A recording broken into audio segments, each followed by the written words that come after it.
అందరికీ జైభీం. నేను Rajesh Mahasena. Welcome to Mahasena media. Tirupati Venkateswara Swamy laddu ప్రసాదానికి సంబంధించి వైసీపీ వాళ్ళు చేస్తున్న ప్రచారం ఆల్రెడీ చూశారు. కూటమికి దెబ్బ అది ఇదని ఎక్కడ చూసినా అదే వైసీపీ గోల, ఏడుపు. అసలు వాస్తవం ఏంటి, జరిగిందేంటి, ఈ పనికిమాలను చేస్తున్న ప్రచారం ఏంటి ఒకసారి మీకు చూపిస్తాను రెండు ఆధారాలతో. ఇది నేషనల్ మీడియా, మన మీడియా కాదు, ఆంధ్రప్రదేశ్కి తెలంగాణకి సంబంధించింది కాదు. కాబట్టి నేషనల్ మీడియా ఎవరో వాళ్ళకి అనుకూలంగా చెప్పడం అనేది జరగదు. లడ్డూ విషయంలో నేషనల్ మీడియా ఏం చెప్తుంది, నాకు అర్థమైన దగ్గరికి ఇంగ్లీష్ని మీకు ట్రాన్స్లేట్ చేస్తాను, మీకు కూడా అర్థమయ్యేలాగా ఉంది ఈ న్యూస్. ఒకసారి అసలు లడ్డూ విషయంలో ఏం జరిగింది. The CBI-led special investigation team has filed its final charge sheet in Tirumala Srivali Laddu Ghee adulteration case after a 15-month investigation. The charge sheet names 36 accused, including Tirumala నెయ్యి వివాదంలో అంటే లడ్డూలో నెయ్యి వివాదంలో సిబిఐ 15 నెలల తర్వాత ఛార్జ్షీట్ వేసిందట.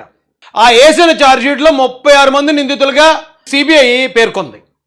ఈ 36 మంది కూడా ఎస్ ఇక్కడ కల్తీ జరిగింది, తిరుమల శ్రీవారి ప్రసాదాన్ని కల్తీ చేశారు. దేవుడి ప్రసాదాన్ని కల్తీ చేయడం ఏంటో, ప్రసాదాన్ని 36 మంది ఉన్నారు ఇందులో అని చెప్పి సిబిఐ ఛార్జ్షీట్ వేసింది. సిబిఐ మొత్తం 15 నెలలు కూలంకషంగా ఎంక్వైరీ చేసి, కానీ వైసీపీ ప్రచారం ఏముందండి, అబ్బాయి సిబిఐ క్లీన్ చిట్ ఇస్తుందటండి జగన్కి. అరే జగన్ చాలా ఉత్తముడు అన్నదటండి, వైసీపీలు చాలా ఉత్తమోత్తములు అన్నదటండి. మొత్తం అంతా చంద్రబాబు నాయుడు గారు పవన్ కళ్యాణ్ గారిది అన్నట్టండి. తప్పంతా అని చెప్పి చేస్తున్నారు ప్రచారం గలీజు నాయాళ్ళు. మరి ఏం బతుకుతున్నారా మీరు, పెట్టండి. the directors of Bole Baba Organic Dairy identified as the main hub producing that fake ghee along with 68 లక్షల లీటర్ల నెయ్యిని కల్తీ చేశారట. 1-2 కాదండి. ఇప్పుడు లడ్డు అంటే అదేమో తొక్కుడు లడ్డు, బందర్ లడ్డు, లేకపోతే చిన్నపూస లడ్డు కాదండి. దాంట్లో అయితే ఒకవేళ షుగర్కి బదులు ఇంకోటి ఏదో చేసుకున్నారు, అమ్ముకున్నారు వ్యాపారస్తులు అంటే అనుకోవచ్చు. దేవుడు ప్రసాదం, ఎంతో భక్తి శ్రద్ధలతో ఆ భక్తులు తీసుకునే ప్రసాదాన్ని అక్కడ కల్తీ చేశారు. 68 లక్షల లీటర్లని కల్తీ చేశారట. మొత్తం 250 కోట్ల స్కామ్. ఈ 250 కోట్లు కూడా ఎక్కడ డబ్బు తెలుసండి, భక్తులు దేవుడు మాకేదో మేలు చేస్తాడనే ఉద్దేశంతో వెంకటేశ్వర స్వామికి సమర్పించుకున్న కానుకలు అవి. దేవుడు గుండెని ఓడేశారు 250 కోట్లు. ఇంత దొంగలు ఇప్పుడు బయటకు వచ్చి అబ్బాయి వైసీపీ క్లీన్ చీట్ అట, వైసీపీ చాలా గొప్పదట, నీయమ్మ ఏం ప్రచారం చేస్తున్నారా, మెచ్చుకోరా మీ ప్రచారాన్ని. బాబ్బా జనాలు ఎక్కడ ఎవడు ఏ టీవీ ఓపెన్ చేసినా లేదా ఏ సెల్ ఫోన్ ఓపెన్ చేసినా అబ్బే జగన్ క్లీన్ చీట్ ఇస్తుందటండి, అందులో పందికోవ లేదటండి, అందులో ఇది లేదటండి, అబ్బాబే సూపర్ అటండి వైసీపీ. ఇదే ప్రచారం. ఈ పనికిమాల ప్రచారం చేస్తాను కదా 11లో కూర్చోబెట్టారు. ఏ మారరా మీ బతుకులు. former TDD officials, suppliers and traders. The SIT alleges that nearly 68 lakh kgs of adulterated ghee made using palm oil and chemical additives entered the palm oil chemical use చేశారట. 80% కల్తీ అటది. అంటే ఎవడన్నా ఒక కేజీ పంచదారని మనం కల్తీ చేద్దాం అనుకున్నాం అనుకోండి, ఒక కేజీ పంచదారలో ఒక 50 గ్రాములు ఇసుక కలిపేస్తారేమో, లేదు ఒక కేజీ కందిపప్పులో ఒక 50 గ్రాములు ఏదైనా రాళ్ళు కలుపుతారేమో. కానీ వీళ్ళు ఏం చేశారండి, 80% అంటే కేజీలో 800 గ్రాములు కల్తీ అట. ఏమో ఇంతకన్నా దరిద్రం ఉంది ఎక్కడన్నా. ఎంత దరిద్రులు మళ్ళీ పెద్ద మహానుభావుల ప్రచారం చేసుకుంటున్నారు. అబ్బా ఉండాలరా మీలాంటోళ్ళు, ఒక వర్గానికి ఆదర్శరా బాబు. ఎంత సిగ్గు లేకుండా ఇలాంటి తప్పుడు ప్రచారం చేయాలంటే. the TDD supply chain between 2019 and 2024 in 250 కోట్లు, 250 కోట్ల రూపాయలు. మీరు గతంలో కూడా చూడండి, అతను ఎవరో డబ్బులు ఉండిలో డబ్బులు లెక్కెడుతుంటూ డబ్బులు తీసుకుంటే 7 నోట్లే కదా, 7 నోట్లకు 14 కోట్లు కట్టించేసాను అన్నాడు ఇదే జగన్మోహన్ రెడ్డి. 7 నోట్లు తీసుకున్నాడు, అలా 14 కోట్లు ఎందుకు కొట్టాడు, కుర్రనోడు ఆలోచించాల్సింది. అంటే 14 కోట్లు కాదు, ఇంకా కొన్ని 100 కోట్లు దొబ్బేశారు అప్పుడు. ఎవరి శ్రీవారి హుండీ డబ్బులు. అప్పుడే అంత దారుణం జరిగితే ఇప్పుడు ఏకంగా 250 కోట్లు శ్రీవారి హుండీ డబ్బులు 250 కోట్లు దొబ్బేశారని సిబిఐ ఛార్జ్షీట్ వేసింది. సిగ్గుపడాలి నిజంగా. ఎవడన్నా నిజంగా అన్నం తినేవాడు ఉంటే సిగ్గుపడాలి, ఇళ్లలో దూరాలి. వాడి అమ్మ బయటపడిపోయిందిరా మన బండారం. ఇప్పుడు దేవుడి డబ్బులు 250 కోట్లు కొట్టేసామంటే ఈ ఆంధ్ర ప్రజలందరూ మన మీద ఉమ్ములేస్తారేమో, రాళ్ళు ఇచ్చి కొడతారేమో. సిగ్గుపడాలి ఎవడన్నా నిజంగా మనిషి అయితే. కానీ దాన్ని ఎలాగ ప్రచారం, రివర్స్ ప్రచారం. చంద్రబాబు నాయుడు గారికి అలాగే పవన్ కళ్యాణ్ గారికి షాక్ ఇచ్చేశారట. ఓడి అమ్మ మీరు నిజంగా. DDG supply chain between 2019 and 2024 involving transactions worth about 2019 నుంచి 2024 దాకానే జరిగింది ఇది మొత్తం కల్తీ. ఆవిడే చెప్తుంది 250 crores. The case which sparked nationwide outrage after CM Chandrababu Naidu's 2024 revelations was transferred to the CBI under Supreme Court orders and investigate. Chandrababu Naidu గారు దీన్ని బయట తీసుకురావడం వల్ల సుప్రీంకోర్టు వారు ఇన్వాల్వ్ అయ్యి సిబిఐ ఎంక్వైరీ చేశారు. చంద్రబాబు నాయుడు గారి ఇన్వాల్వ్మెంట్ వల్ల బయటపడింది. 250 కోట్ల రూపాయల హుండీ సొమ్మును కొట్టేసిన దొంగలు బయటపడ్డారు. ఏమో దేవుని కూడా దొబ్బేస్తారా, దేవుడు ఆస్తులు కూడా, దేవుడు డబ్బు కూడా. పాపం వాళ్ళు ఎంతో భక్తి శ్రద్ధలతో తినే ఆ లడ్డూ ప్రసాదాన్ని కల్తీ చేస్తే ఒకవేళ లెవెల్ చచ్చిపోతేనో భక్తులు ఎంతమంది ఆరోగ్యాలు ఖరాబ్ అయ్యి ఉంటాయి ఈ 5 సంవత్సరాల్లో. వాళ్ళకి పాపం నీరసం వస్తే ఎందుకో నీరసం వచ్చింది అనుకుని ఉంటారు. ఎంతమంది ప్రాణాలతో ఆడుకుంటారా మీ డబ్బు కోసం. Across 12 states. Latest with that is my colleague Arunima. 68 lakh kilograms of adulterated ghee procured over 3 years played with the life and with the faith. 68 లక్షల అడల్టరేటెడ్ ఘీ అంటే కల్తీ నెయ్యి 3 సంవత్సరాల్లో కొన్నారని చెప్తుంది ఆవిడ. 68 లక్షల కల్తీని కన్ఫర్మ్ చేసి చెప్తున్నారు. దీన్ని ఎలా తిప్పేసి చెప్తారా? అదే ఏదో మేకపిల్ల పట్టుకెళ్తుంటే కుక్క కుక్క కుక్క అంటే కుక్క అయిపోయినట్టు. ఇప్పుడు ఈ వైసీపీ వాళ్ళ హయాంలో 250 కోట్ల రూపాయలు ఉండి సొమ్ము కొట్టేశారు. దేవుడి సొమ్ముని ఈ నెయ్యి రూపంలో, కల్తీ నెయ్యి రూపంలో కొట్టేశారని క్లియర్గా సిబిఐ ఛార్జ్షీట్ వేయటం, నేషనల్ మీడియా ఇంత పబ్లిక్గా చెప్తూ ఉంటే దాన్ని నా కొడుకులు ఎలా ప్రచారం చేస్తున్నారంటే ఏం చేయాలండి వీళ్ళని. Of devotees of Tirupati.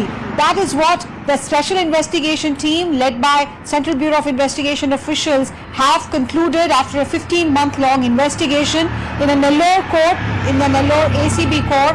The SIT has filed its final charge sheet accusing 36 people of entering a conspiracy to provide adulterated ghee for manufacturing of the prasadam, the Laddu Prasadam at Tirupati. Laddu ప్రసాదంలో కల్తీ నెయ్యి ఉపయోగించిన కేసులో 36 మందిని దోషులుగా వీళ్ళు చేశారు ఈ పని. ఈ 250 కోట్లు మిస్యూజ్ చేశారు. 68 లక్షల లీటర్ల నెయ్యిని కల్తీ చేశారు. ఈ కల్తీ నా కొడుకులని సిబిఐ నెల్లూరు కోర్టులో ఛార్జ్షీట్ ఇస్తే మీ క్లీన్ చీట్ ఇచ్చిందా? ఎవడికి చెప్తారా మీ మాటలు? ఇంకానే ఎవడున్నాడు అంత తెంగరోడు ఈ ఆంధ్రప్రదేశ్లో? What the SIT has found as per its charge sheet is that there was a deep-rooted conspiracy. Dairy-based chemical traders, procurement, GM, the general manager in charge of procurement, other experts. Procurement general manager అంటే నాకు తెలిసి టీటీడీకి సంబంధించిన ఆయన అంటే వస్తువులు కొనేవాడు. ఆ డైరీకి సంబంధించిన వాళ్ళు. డీప్ రూటెడ్ అంటే చాలా వేళ్ళూనుకున్న కుట్రటి ఇది. సిబిఐ చెప్పిందట ఇది చాలా డీప్ రూటెడ్ కుట్ర ఇది. దీంట్లో ప్రొక్యూర్మెంట్ అంటే అధికారులకు ఏముంటుంది పని? ఎవరైతే టీటీడీ చైర్మన్ బొమ్మను కరుణాకర్ రెడ్డి చెప్పుంటాడు కొనండి అడి దగ్గరని, అంతే. కల్తీ నెయ్యి కొనేశారు అంతే.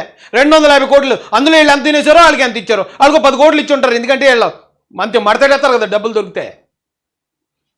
Were all involved, including board members. They were all part of a conspiracy. They were board మెంబర్లు కూడా ఇన్వాల్వ్ అయ్యారు ఈ కుట్రలో. అప్పుడు వైసీపీ హయాంలో జగన్మోహన్ రెడ్డి నియమించిన బోర్డు మెంబర్స్ కూడా దీంట్లో ఇన్వాల్వ్ అయ్యారని సిబిఐ చెప్పిందట. ఇప్పుడు వాళ్ళు క్లీన్ చీట్ వచ్చిందని ప్రచారం చేసుకుంటున్నారండి. multiple dairies. Uttarakhand-based Bhole Baba Dairy has been named as one of those primary conspirators who supplied synthetic ghee.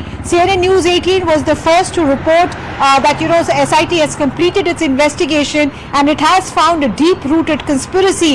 Now, what the SIT's charge sheet says is that this was perhaps one of the biggest procurement scam that biggest procurement scam ఇది అని CBI SIT చెప్పిందటండి. The Tirupati Tirumala Devasthanam board had seen, the TTD had seen over many years where even rejected samples were brought back through circuitous route because the experts who were hired for sample testing, for lab testing of the raw material, they too were part of this conspiracy. The allegations were that in return these dairy owners provided kickbacks by way of gold coins, by way of luxury items like expensive. అక్కడ టెస్టుల్లో కల్తీ ఉందని అక్కడ doubt వచ్చి దాన్ని return చేస్తూ ఉంటే దాన్ని పరిశీలించడానికి ఒక బృందాన్ని నియమించారట వైసీపీ హయాంలో. ఆ పరిశీలించడానికి వచ్చిన బృందం కూడా ఈ కుట్రలో భాగం అయిపోయిందట. ఆ పరిశీలించడానికి ఎవరైతే అంటే కంచె చేను మేస్తే బాబురా అందులో కల్తీ గట్ట జరిగిందేమో చూడండి, అది అసలే శ్రీవారికి సంబంధించిన ప్రసాదం, మీరు వెళ్ళండి అంటే ఆ వచ్చే చూసిన వాళ్ళు కూడా అందులో పార్టీ అయిపోతే వాళ్ళు గోల్డ్ కాయిన్స్ లగ్జరీ ఐటమ్స్ వాళ్ళు లంచాలుగా తీసుకున్నారట. తీసుకుని కల్తీని అప్రూవ్ చేశారు. అప్రూవ్ చేసాం, ఓకే మాకు ఇవ్వాల్సింది వచ్చింది కదా, మీరు తీసుకునేది మీరు తినండి, మీరు తినేది మీరు తినండి, పంచుకుని తినేద్దాం. భక్తులు ఎలా పోతే మనకేటి? తిరుమల తిరుపతి దేవస్థానానికి ఉన్న ఆ క్రెడిబిలిటీ, ఆ కీర్తి ప్రతిష్టలు ఏమైపోతే మాకేటి? మాకు కావాల్సిన డబ్బు అంతే అంతే. ఇదేంటి జరిగింది. Mobile phones, and the SIT has named, like I said, 36 people, saying that they were all part of this huge conspiracy. You were not just playing with the lives of people, because as per SIT, what was being supplied as ghee was actually 80% just chemical, and 80% chemicals అటండి. ఆ నెయ్యిలో పవిత్రమైన స్వచ్ఛమైన నెయ్యి supply చేయాల్సిన ఆ పరిస్థితిలో 80% chemicals. మరి ఆ కెమికల్స్లో ఏమున్నాయో? ఆ కెమికల్స్లో ఇప్పుడు వచ్చినట్టు ఇంతకుముందు వచ్చినట్టు పందికొవ్వు లేకపోతే మరొక ఆ కెమికల్స్లో ఉన్నాయేమో. దాని గురించి ఇంకా ఏం ప్రస్తావన రాలే. కానీ 80% కల్తీ. ఎవడన్నా 100%లో 10% కల్తీ చేస్తాడు, 20% కల్తీ చేసినా కొంచెం అనుకోవచ్చు. 80% కల్తీ ఎక్కడైనా ఉంటుందండి? 80% కల్తీ చేశారని సిబిఐ ఛార్జ్షీట్ ఎత్తే ఈ పకోడీగాళ్ళు ఈ పారం బొగ్గల ప్రచారం ఎలా ఉందండి? క్లీన్ చీట్ వచ్చేసింది మాకు. ఇప్పుడు రేపు పొద్దున్న చంద్రబాబు నాయుడు గారిని పవన్ కళ్యాణ్ గారిని జైల్లో పెట్టేస్తారు అన్నట్టు చెప్తున్నారు. ఓ డియమ్మ ప్రచారం కానీ పెట్టండి. there was barely any ghee left in it. So you were not just playing with the faith of people, but also lives of people, health of people. ప్రజల నమ్మకంతో, దేవుడి మీద ప్రజలకున్న నమ్మకంతో ఆడుకున్నారు. ప్రజల ఆరోగ్యంతో ఆడుకున్నారు. కేవలం డబ్బుల కోసం 250 కోట్లు కొట్టేశారు. అయితే తప్పు మనలో కూడా ఉందండి. ఒక దొంగడు ఉన్నాడు, ఆడి మీద 10 దొంగతనం కేసులు ఉన్నాయి. మనం ఊరెళ్తూ మన ఇంటి తాళం వేసాడు, చేతిలో పెడితే తప్పేవడది? మందే. ఆడి తప్పేం లేదు, ఆ డ్యూటీ ఆడు చేశాడు. వచ్చాడు, తాళం ఉంది కాబట్టి ఇంతకుముందు అయితే బద్దలు కొట్టాల్సి వచ్చింది, తాళం మనమే ఇచ్చాం, తీసుకున్నాడు, పట్టుపోయాడు. జగన్ గారి మీద వైసీపీ నాయకులందరి మీద గతంలోనే వాళ్ళకి అధికారం లేనప్పుడే బోల్డన్ని అవినీతి కేసులు ఉన్నాయి. మనం పట్టుకెళ్ళి ప్రభుత్వ తాళాలు ఇచ్చాం వాళ్ళకి. అది ఇదని కాదు, ఇసుక, లెక్కరు, శాండ్, ల్యాండ్ మొత్తం కొల్లగొట్టారు. దేవుని కూడా ఇస్తారు పనిలో పని. దేవుడైతే మాత్రం వాళ్ళకి ఏం లెక్క? దేవుడు హుండీ డబ్బులు అంటే వాళ్ళకి ఏమైనా పాపభీతి ఉందా? క్రిస్టియన్ మైనారిటీ ప్రాపర్టీలు కబ్జా చేశారు ఆయన క్రిస్టియన్ అని చెప్పుకుంటూ. ఇక్కడ ఇంకే గొడవే లేదు, వెంకటేశ్వర స్వామి అబ్బాయి ఏం లేదు, పర్లేదు దోచేయండి అన్నట్టు దోస్తారు అంతే. ఇది జరిగింది.